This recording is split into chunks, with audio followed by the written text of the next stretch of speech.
Welcome to the channel, welcome to this video, this review/reveal video for the Imperial Fists Codex Supplement, which is up for pre-order today, and you can buy it from Games Workshop from the 26th.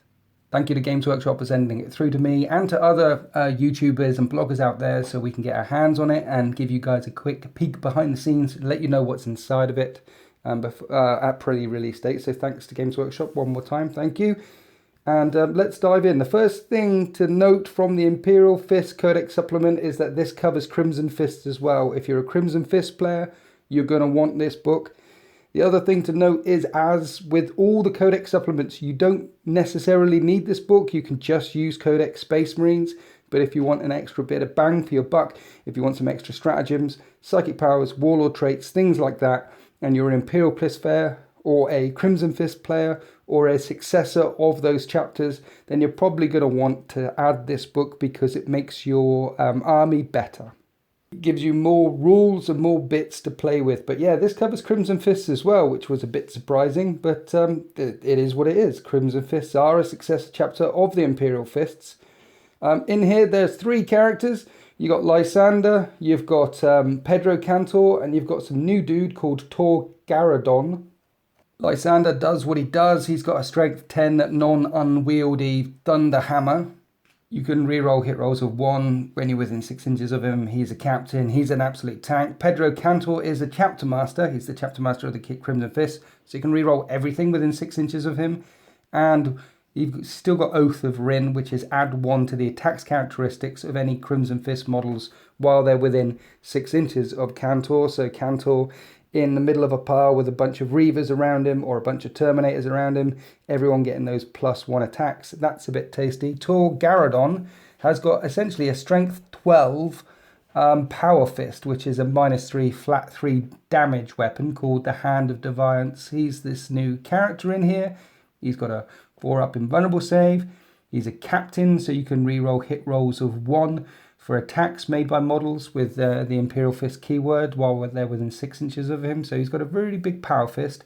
He's got a rapid fire plasma gun, and he's got a signum array. At the start of your shooting phase, select 1 friendly Imperial Fist unit within 3 inches of him, and the models in the selected unit have a ballistic skill of 2+ until the end of that phase. So that'd be really nice if you stick it on a tank, and suddenly that tank's got a 2-up. To shoot with a ballistic skill such as a repulsor, or you could chuck it out on some devastators, for example. He's also got an ability called Siege Captain. When he attacks a vehicle or a building, he adds 1 to the damage characteristics of the weapon being used in that attack. Essentially what you get with Tor Garadon is the reroll hit rolls of 1, and you can point at a unit and give them a ballistic skill of 2+. Okay, on to the special rules. What do the Imperial Fists and their successors do? Well, while the Devastator Doctrine is active, when resolving attack made with a heavy weapon by a model with this ability, so only heavy weapons, add 1 to the damage versus vehicles and buildings. Okay, so no one brings buildings, but adding 1 to damage characteristics with heavy weapons versus vehicles originally doesn't seem too pokey, because originally I started thinking, well, las cannons, d6+1, yeah, that's nice, or some of the heavy guns on individual firing heavy guns, missile launchers, things like that, damage d6+1 doesn't sound great. But when you start thinking of repulsors, when you start thinking of twin assault cannons chucking out 12 shots, and those assault cannons are now damage 2 instead of damage 1. It's actually quite nice, and the Devastator Doctrine will be in effect as well. So say a twin assault cannon, it's got 12 shots, it's going to be AP -2 because the Devastator Doctrine is in effect, and the damage will be 2 when you're attacking vehicles or buildings. So it's very specific. You've got to use a heavy weapon, you've got to be attacking those vehicles, but it will be damage 2. So you are going to hurt your opponent's vehicles quite considerably if you load up your army with the correct kind of weapons and go for a real punch in turn 1 to get rid of those vehicles. Harlequin armies, light Eldar skimmers, dark Eldars, even orcs with their light trucks and things like that are going to feel the sting of this army when this salvo unloads in turn 1, potentially turn 2. You're going to stay in Devastator and make sure those vehicles are really, really injured. So that's one of the things. Legacy of Dawn, it's called. Heavy weapons versus vehicles +1 to the damage characteristics, and that affects Imperial Fists and all their successor chapters. And then we have Warlord traits. Now, if you're an Imperial Fist, you have access to 6 Warlord traits. If you're a Crimson Fist, you have access to 3. Let's start off with the Crimson Fist Warlord traits because there's only 3 of them and they're only specific to Crimson Fists. So the first one is Refuse to Die. When your Warlord dies for the first time, only the first time, roll a dice on a 4-up, they get back up again with D3 wounds on them as close to the point where they died as possible. So a 50-50 chance of your dude getting back up again with D3 wounds. You've got Tenacious Opponent. When you choose this Warlord to fight with, if there are at least 5 enemy models within 6 inches of them, add D3 to this Warlord's attacks characteristics, so that one's okay. And Stoic Defender. Friendly Crimson Fist units have the Defenders of Humanity ability while they're within 6 inches of the Warlord. If such a unit already has that ability, each model in the unit counts as 2 models for the purposes of that ability. Defenders of Humanity is essentially objective secured. It's a way to giving vehicles objective secured or making your troops be much more objective secured when they're on objectives. You're not going to see that one very much, to be honest. Those are the Crimson Fist Warlord traits. They're a bit okay, apart from the one that allows your dude to get back up again. The Imperial Fists Warlord traits are applicable to Imperial Fists and their successor chapters who are not Crimson Fists only. So your Imperial Fist player, you have these other Warlord traits or your successor, and you're not a Crimson Fist, then you get these 6 Warlord traits instead. Siege Master, when you attack a building or a vehicle, add 1 to the wound. That's okay. Indomitable. When resolving an attack made against this Warlord and a modified wound roll of 1 to 3 always fails. Fleet Master, once per battle, you can call in an orbital bombardment. We're not going to see that one. It's the same as the orbital bombardment strat. Stubborn Heroism. This is interesting. The model can't fall back. Your Warlord is never allowed to fall back, but you half any damage inflicted on your Warlord, rounding up. Architect of War. When resolving an attack made by an Imperial Fists unit within 6 inches of this Warlord, with a weapon that has an armor penetration characteristic of -1, if that unit is receiving the benefit of cover, add an additional 1 to the saving throw. This does not apply to invulnerable save throws. It's a bit mouthy, but essentially what it means is if you're in cover and you're within 6 inches of your Warlord, any shots that are AP -1 that are hitting you, you get +2 to your saving throws instead of +1 to your saving throws. So you're going to negate the AP -1 if you're in cover within 6 inches of your Warlord. And Hand of Dawn, at the start of the battle, you gain D3 command points. Those are the Warlord traits. Not great, not terrible. Nothing in there that truly stands out to me. Let's jump to the psychic powers, because Librarian models from Imperial Fist successor chapters can know psychic powers from the Geoknosis discipline in the same manner that Imperial Fists can.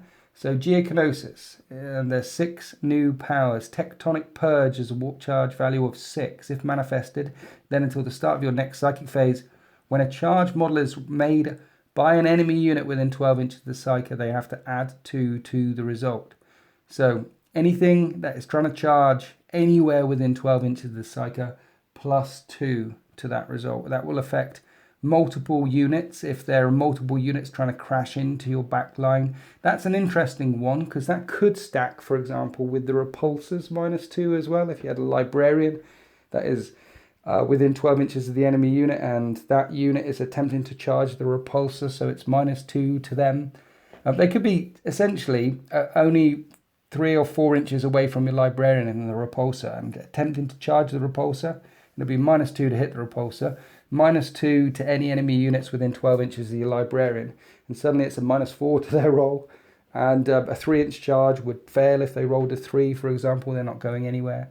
So Tectonic Purge is interesting. I like it. Anything that affects movement in this game is a powerful tool. So subtract 2 to charge rolls. Rack and Ruin. You pick a building, an enemy building, or, because no one has buildings, or you pick an enemy unit within 18 inches in line of sight and wholly within a terrain piece. So an enemy unit that's in cover, it doesn't necessarily mean have to have the benefit of cover. It can be a vehicle that isn't getting a cover save. It's just sat in that terrain piece, wholly within a terrain feature. and is within 18 inches and visible to the psyker, you roll 9 dice. So warp charge value of 6. Warp charge value of 6, you roll 9 dice, and any 5 up, that unit will suffer 1 mortal wound. So if you're rolling 9 dice and you're looking for a 5 up, it should be 3 mortal wounds on average against that unit that is wholly within a terrain piece. Warp charge value of 6. It's interesting. Iron Inferno has a warp charge value of 6 again. If manifested, select 1 point on the battlefield within 18 inches of the psyker and roll a d6 for every enemy unit within 6 inches of that point. And on a 4 up, that unit suffers 1 mortal wound. So 18 inches of the psyker, and on a 4 up it suffers a mortal wound. That one is a bit meh, but again, and it only does 1 mortal wound as well. But against multiple small unit armies or castles in the backfield, being able to do 1 mortal wound, 1 mortal wound, 1 mortal, but it's a 50-50 chance. Because you've got to get, it's 18 inches of the psyker, then you've got to get a warp charge value of 6, then you've got to roll a 4 up to affect those units within that 6-inch point. That one you're probably not going to see very much either, but it's nice. It's nice. Fortify has a warp charge value of 4, and I can't recall a warp charge value being this low in any book anywhere, but a warp charge value of 4, you can pick a friendly Imperial Fist infantry or biker unit within 12 inches. And a model in that unit regains D3 wounds for 4. That's quite nice if you're bringing Centurions, for example.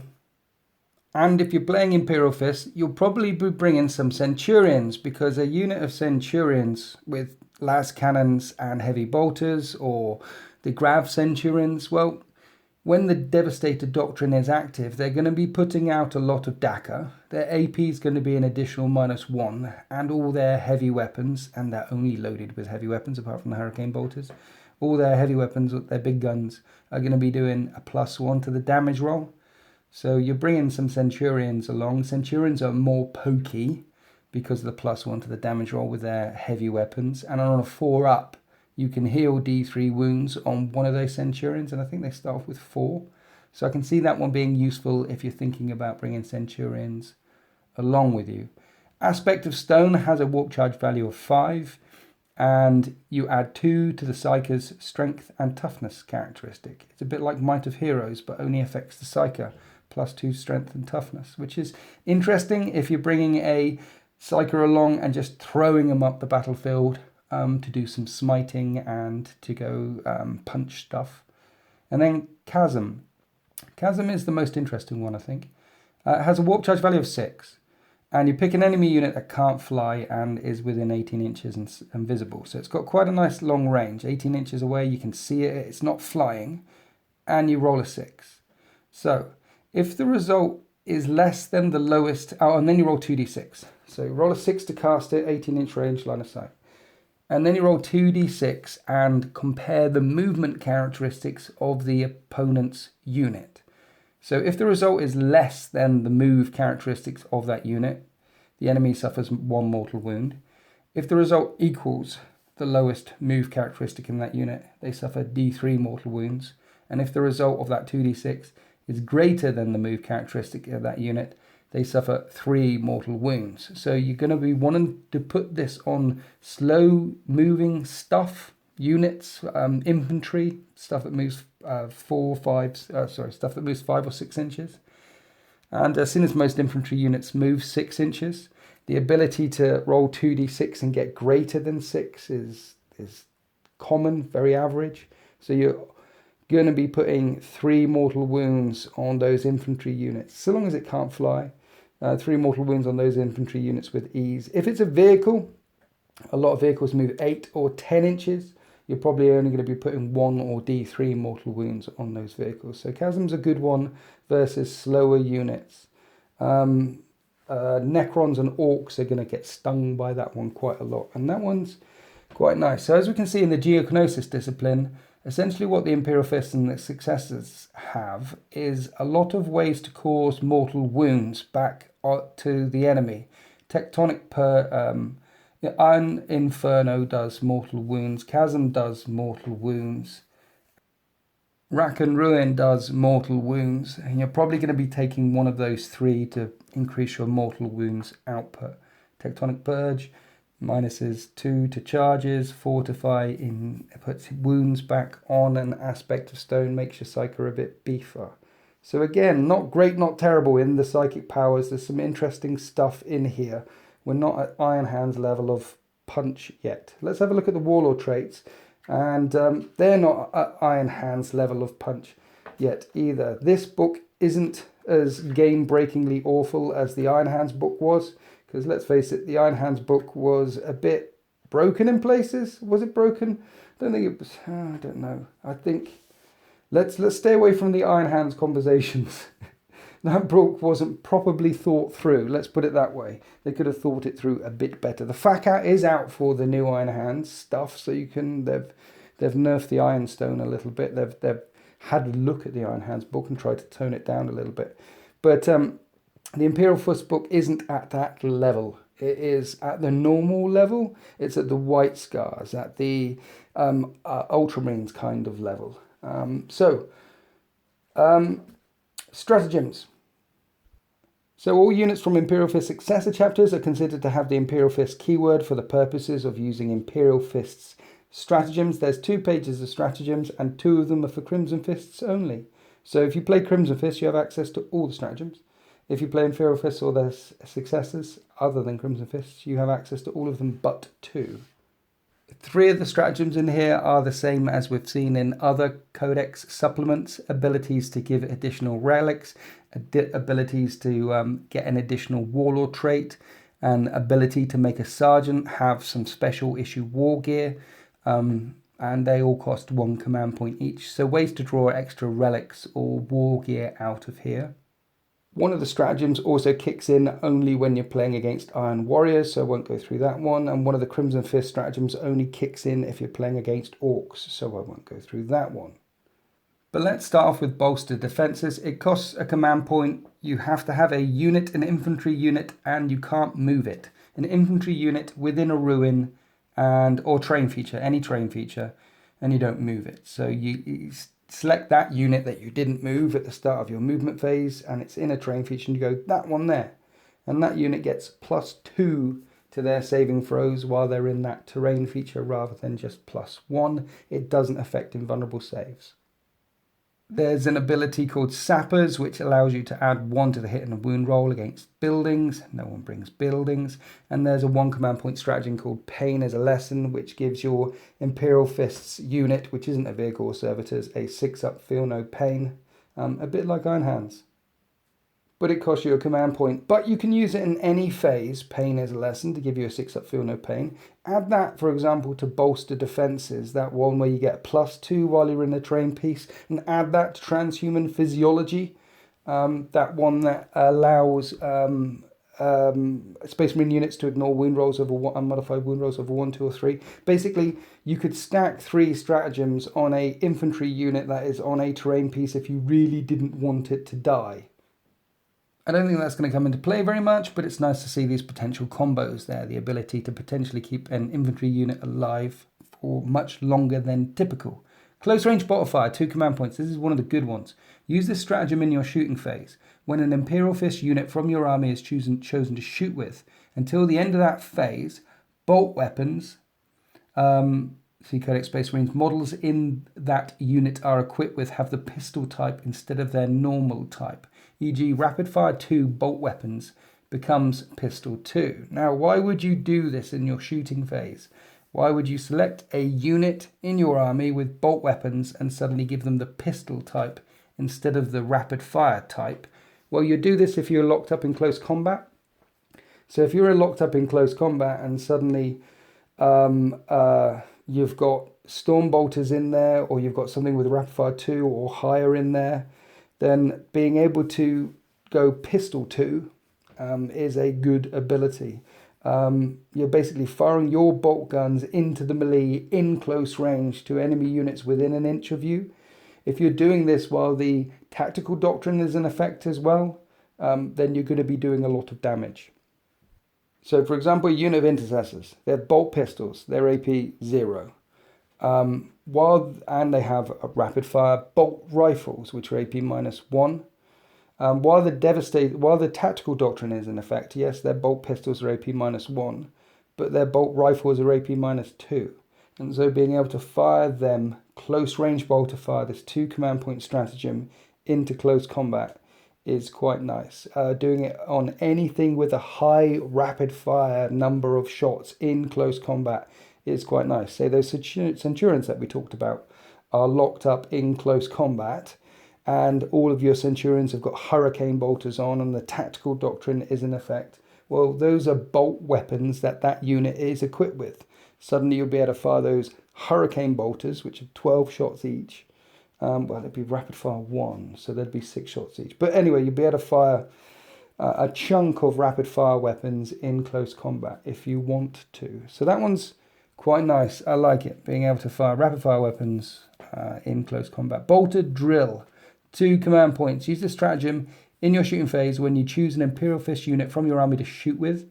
Until the end of that phase, when resolving an attack made by a model in that unit with a bolt weapon and modified hit rolls of 6, scores an additional hit. 6s explode on bolt weaponry, which is okay.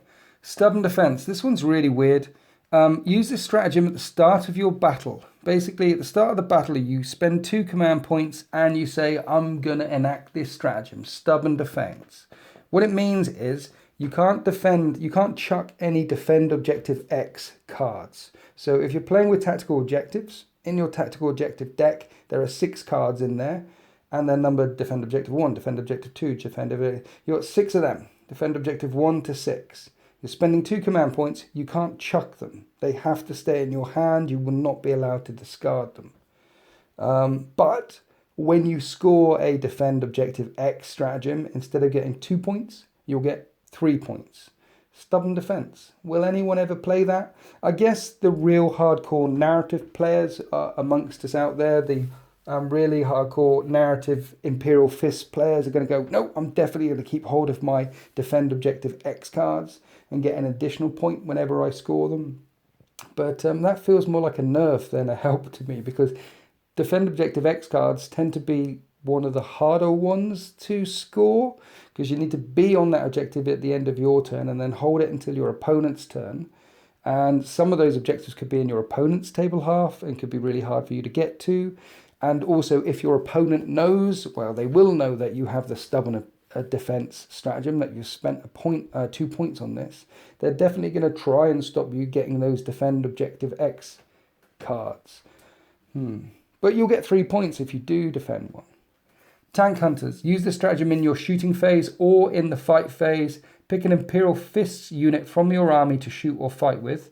Select one enemy vehicle unit. Until the end of that phase, when resolving an attack made by a model in that Imperial Fist unit against the declared unit, add 1 to the wound rolls. So, +1 to wound, 2 command points. Pick your vehicle, pick an enemy vehicle, shoot at it, +1 to wound.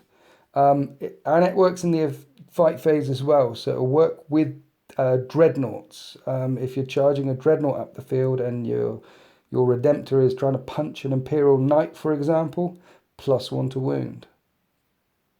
It only works against enemy vehicle units, but you know what else also works against enemy vehicle units? Any heavy weaponry that you target while the Devastator Doctrine is in effect. Again, that Legacy of Dawn, the standard Imperial Fists buff that you get when you use heavy weaponry versus vehicles, you get +1 to your damage roll.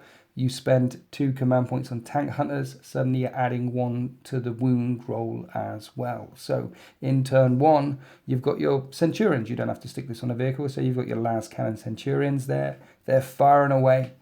They're AP -4 Las guns. They're going to have +1 to their damage roll, so they're going to be wounding, +1 to their wound roll, so they're going to be wounding Imperial Knights on a 2-up. And they're going to get +1 to their damage roll as well. Tank Hunter stratagem. So it's 2 command points. It's quite pricey. It only works against enemy vehicles, but it stacks nice with the standard Imperial Fists rule. Clearance protocols for 1 command point is quite juicy though. You pick an Imperial Fists unit from your army when they're chosen to fight with, and up to 10 models in that unit that are equipped with grenades can throw grenades that phase instead of only one model being able to do it. So Frag Grenades, a grenade D6. This is a horde killer. Say you're up against Guard, a big blob. Say you're up against Khorne demons or something.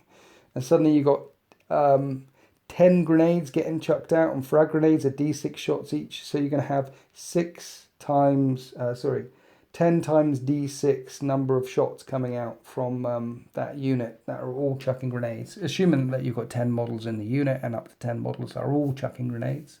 But it says up to 10 models as well, by the way. So you could spend a command point on clearance protocols, and you've got a unit of intercessors, and there's 8 of them left. And you might say, well, I'm actually going to chuck 5 or 6 grenades out. I'm not going to chuck all 10. I'm going to check out X number of grenades out. And the other 2 chaps are going to shoot off in that direction over there and shoot at something else instead, potentially. But the ability to chuck tons of grenades, I like it. Praetorian's Wrath, 2 command points. We're going to see this one used all the time. And it can only be used once per battle. But it affects your entire army. So for 2 command points, at the start of your movement phase, if the Devastator Doctrine is active. So basically in turn 1, at the start of your movement phase, you're going to pop this thing off for 2 command points, Praetorian's Wrath. The Devastator Doctrine will be active until the start of your next movement phase, when resolving an attack made with a heavy or grenade weapon by an Imperial Fists model from your army. So it affects your entire army.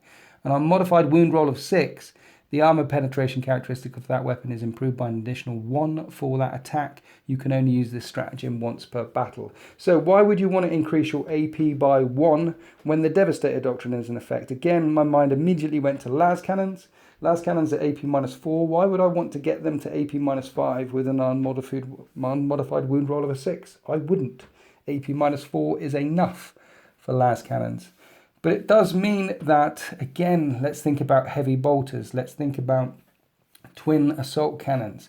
Let's think about an army that has a high volume output of fire. Your Redemptors with their heavy onslaught Gatling cannons, or the repulsor, the gun on top of the repulsor. I forget what that one's called. But essentially, unmodified wound rolls of 1 being an additional AP -1 is crazy good for your entire army when the Devastator Doctrine is in effect. So you're looking at twin assault cannons being, instead of just AP -2, because they would be, because the Devastator Doctrine is in effect, any unmodified hit rolls of a 6 become AP -3, for example, on twin assault cannons. And while the Devastator Doctrine is in effect, if you're targeting vehicles, that'll be damage 2.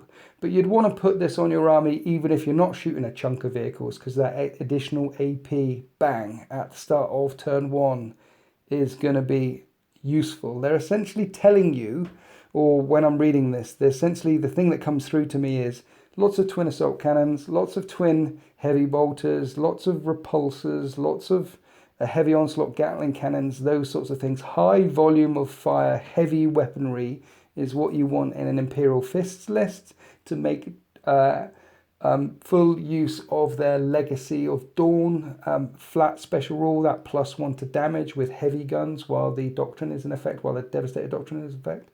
And to make full access, full use of Praetorian's Wrath, this particular stratagem that you're going to want to pop in turn 1, get that additional AP downfield. It would stack with Tank Hunters as well if you wanted to pop an additional 2 CP for Tank Hunters for increasing wound rolls, add 1 to wound rolls versus a particular vehicle that you're shooting at. So that's a nice one. We're going to see Imperial Fist Flares use that all the time in turn 1 or potentially turn 2 if the opponent is hiding away like they should against an Imperial Fist army in turn 1. They should be hiding most of their guns away, because the opening salvo from an Imperial Fist player with that increased damage and with Praetorian's Wrath could be quite brutal if you manage to get all your ducks in a row, so to speak. The Shield Unwavering, 2 CP, this is another good one as well. Basically, use the stratagem at the end of your turn, and then you select an Imperial Fist infantry unit within 3 inches of an objective. So I'm pointing to that unit there, it's within 3 inches of an objective.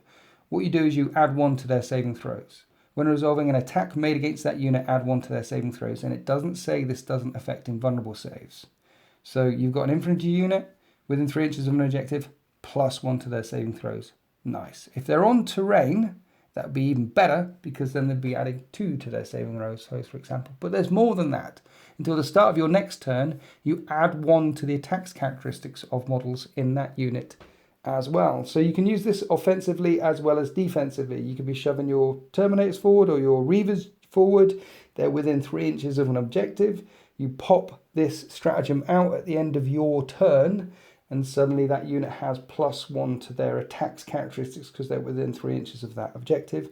If any unit decides to come charging in there for a bit of a rumble, then your Imperial Fists infantry unit is going to have +1 to their attacks, which is nice. But they also have +1 to their saving throws, which is nice. And as I said, when resolving an attack made against that unit, add 1 to the saving throws. This needs a FAQ, because say, for example, you've got a unit of Hammonators within 3 inches of an objective.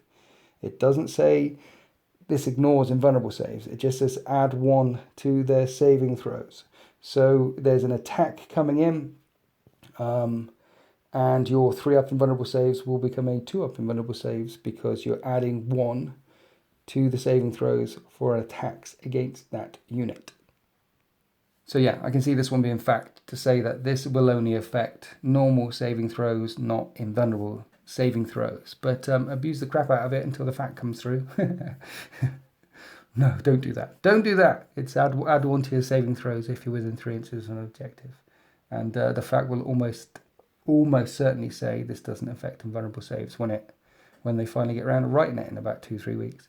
There's a couple of stratagems for Crimson Fists at the end. As I mentioned earlier on, there's a couple more stratagems for all the standard stuff that we've seen in the other codexes, but a couple of stratagems for the Imperial Fists. One affects only Orcs, and the other one, Slay the Tyrant, is use the stratagem in your shooting phase or the fight phase when a Crimson Fist unit from your army is chosen to shoot or fight until the end of that phase. When resolving an attack made by a model in that unit against a character, add 1 to the hit roll. Slay the Tyrant, +1 to the hit roll when targeting characters. Right, now we're on to Relics.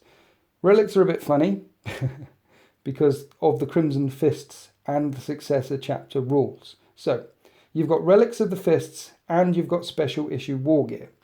The Special Issue War Gear is available to everyone, including Successor Chapters.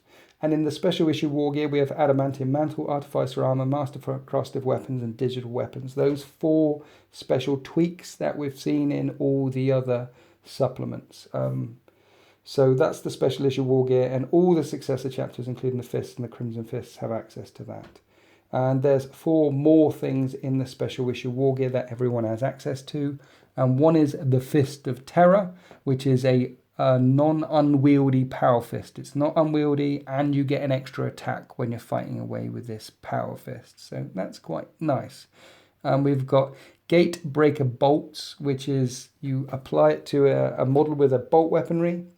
And instead of firing normal bolt rounds, you can fire Gate Breaker Bolt rounds, and these Gate Breaker Bolt rounds become AP -5 instead of AP -0 or 1, whatever your bolt weaponry normally is. That's Gate Breaker Bolts. It doesn't just damage 1. So yeah, it's a AP -5 bolt gun. You've got the Orac Aquila, and this gives a model a 4-up invulnerable save, and it also gives a 5-up feel no pain to that model as well. So that's quite nice, particularly if you want to put it on a librarian or something like that. And remember, there is a stratagem, which a gift of the phalanx, which allows you to put this on a infantry model, and a sergeant, sorry. So you can give the Orac Aquila to your librarian and give him a 4-up invulnerable save and a 5-up feel no pain, or you could stick it on a sergeant, for example, to give it a 4-up invulnerable save and a 5-up feel no pain. I'm thinking centurions again. And then there's the Warden's Curious, which add 1s to the wound characteristics of a model with this relic. So +1 wound to a particular, I'm thinking centurions again. But that's the Special Issue War Gear. Everyone has access to that. The Relics of the Fists. Now, there are 6 relics in here. To have access to all 6 relics, you need to be a Crimson Fist, because 2 of them are Crimson Fist specific. And the Crimson Fists have access to their 2 plus the 4 Imperial Fists relics that are available in here. If you want any successors to have access to the relics, You can, but it costs you a command point, and it's called Champion of Blades. Again, we've seen this in the other editions, the Ultramarines one, the White Scars ones, for example. You can spend a command point to give your successor chapter access to Relics of the Fists. So the Relics of the Fists, the two that are specific to the Crimson Fists only. One of them is a mastercrafted auto bolt rifle or mastercrafted stalker pattern bolt rifle. And basically this bolt weapon becomes rapid fire 2, strength 5, -2 damage. So it's a pimped gun. And then the other one is a pimped power fist, and it's essentially a flat 3 damage power fist, which is not unwieldy. So Crimson Fists have a pimped up mastercrafted gun or a pimped up power fist, which is not unwieldy. That's the two things they have, and if you want to give them to a successor chapter, you can spend a command point on Champion of Blades. The 4 other relics that are specific only to Imperial Fists, unless you spend that command point, and Crimson Fists are. We have the Spartian. The Spartian is a pistol 2 pistol, heavy bolt pistol or pistol only. But it's basically a pistol 2 gun, which can target characters. It's an 18-inch range pistol, which is quite interesting. And it's strength 4, -3, 2 damage. The ability to target characters, though, is quite interesting. Strength 4, -3, 2 damage. That's quite interesting. The one that everyone's going to take is for Ancients. The Imperial Fists Ancient model only. When resolving an attack made with a melee weapon by a model in an Imperial Fist unit within 6 inches of the friendly model with this relic, add 1 to the hit roll. So it's melee weapons only. So if you've got an Imperial Fists Ancient and you're shoving them up the table along with your Reavers or your Terminators or something quite punchy, everyone adds 1 to the hit roll while they're within 6 inches of this relic. I don't know if everyone's going to take that one, actually. If it was +1 to the hit rolls and it was melee and shooting, then everyone would definitely take that. But it only affects melee weapons, +1 to the hit rolls for melee weapons within 6 inches of your banner. The Eye of Hypnoth. The Eye of Hypnoth? The Eye of Hypnoth. When resolving an attack made by a ranged weapon by a model in an Imperial Fist unit or Crimson Fist unit that is within 6 inches of a friendly model with this relic, reroll wound rolls of 1. Oh yeah, this is the one that everyone's going to take. So you got your captain in your backfield, which is giving you your reroll hit rolls of 1. This relic gives you your lieutenant or lieutenant if you're American, your lieutenant ability in the same model. So you can reroll wound rolls of 1 within 6 inches of the bearer of this relic. So it's a way to get a free lieutenant. So you got your captain at the back, rerolling hit rolls of 1, give him this relic, and everything within 6 inches of him also reroll wound rolls of 1. And that will save you 60 points or your 70 or 80 points for your lieutenant. It'll all be on 1 character in the backfield with the Eye of Hypnoth.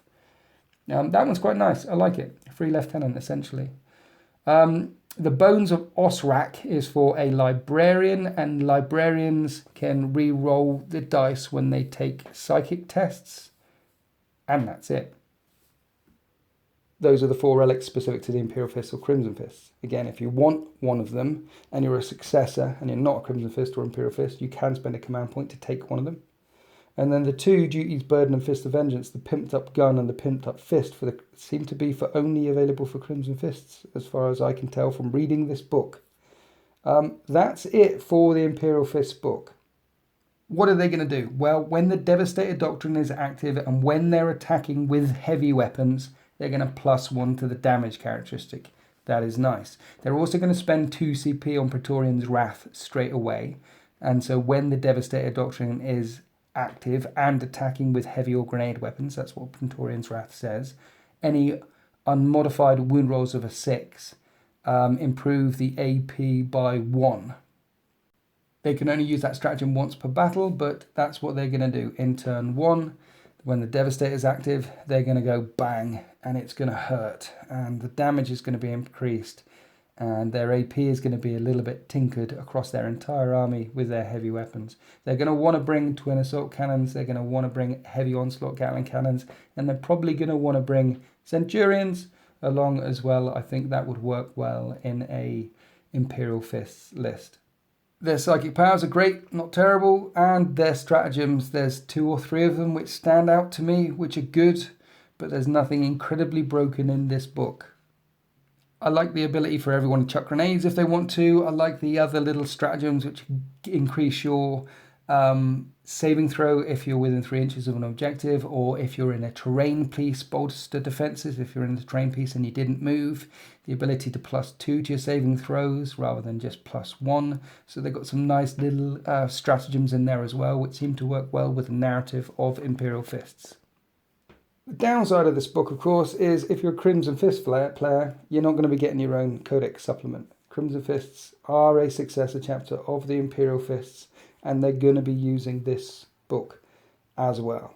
But if you're an Imperial Fist player, then you're definitely going to be getting this book. There's some nice stratagems in there, some nice Warlord traits, some nice relics which help round out your ability to do what you do as an Imperial Fist player.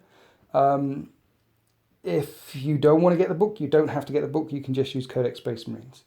Anyway, I think I've gone on for long enough. So thank you for listening to my Codex review / reveal, or whatever this book is. Thanks to Games Workshop for sending it through.